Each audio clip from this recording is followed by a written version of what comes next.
सदगुरु कबीर की एक साखी है, विषय त्याग वैराग्य है, समता कहिए ज्ञान, सुखदाई सब जीव को यही भक्ति परमान। इसमें खास बात है, समता कहिए ज्ञान। ज्ञान की कसौटी है सुख दुख हानि लाभ मान अपमान निंदा प्रशंसा पाकर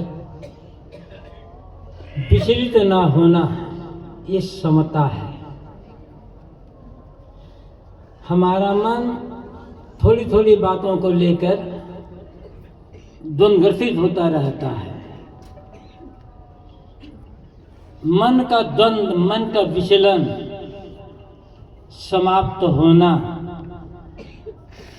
ये हमारी साधना की और हमारे सत्संग संयम की कसौटी है। कहा गया है, सुखे दुखे समो कृत्वा, सुख और दुख में समभाव में रहना। सुख सम्मान समृद्धि पाकर मन में हर्ष का द्वंद्व न आने पाए, दुख अपमान घाटा आने पर मन शोक में विचलित न होने पाए, शोकग्रस्त शोक के द्वंद्व में न पड़े। जीवन में परिस्थितियां एक जैसी नहीं रहती है, किसी जीवन में न रही है, न आज है, न आगे रहेगी। परिस्थितियां, प्राणी बदलते हैं, पदार्थ बदलते हैं, परिस्थितियां बदलती है, इनको एक रस रखा नहीं जा सकता है। जब दुनिया का नियम है परिवर्तनशीलता, तो कोई चीज एक रस कैसे रहेगी। किंतु हम अपने मन को एक रस रख सकते हैं यदि चाहें तो। मन का एक रस रखने का अर्थ ही है द्वंद्व में विचलित ना होना। द्वंद्व आएंगे, हर्ष शोक का द्वंद्व है, हानि लाभ का द्वंद्व है, जय पराजय का द्वंद्व है, मान अपमान निंदा प्रशंसा का द्वंद्व है। ये पूरा संसार द्वंद्वमय है।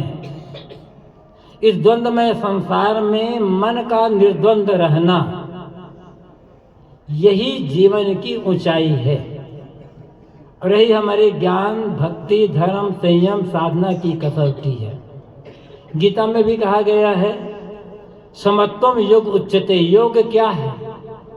समत्वम, समता में रहना। और समता में रहने का अर्थ है कि प्रतिक्रिया में न पड़ना। प्रतिक्रिया हर्ष की भी होती है, प्रतिक्रिया शोक की भी होती है, प्रतिक्रिया मोह की भी होती है और प्रतिक्रिया बैर की भी होती है। मन का प्रतिक्रिया रहित रहना,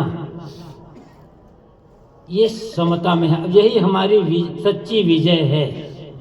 बाहर की विजय तो एक उत्तेजना लाती है मन में, बाहर की विजय विजय नहीं है। अंदर की जो विजय है, मन की विजय, ये वास्तविक विजय है। अरे समझना चाहिए, समता में रहने का अर्थ है आत्मविजयी होना। जो ऐसा हो व्यक्ति हो जाता है, उसके जीवन में, उसके मन में दुख स्पर्श नहीं कर पाते। हम क्या चाहते हैं? दुख से बचना ही तो चाहते हैं ना, और दुख से बचने के लिए सब कुछ कर रहे हैं।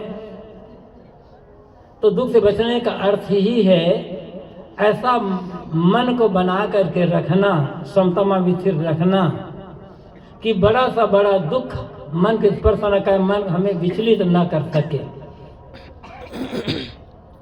और ये जीते जी मोक्ष का अनुभव है, इसी के लिए हम सब काम कर रहे हैं।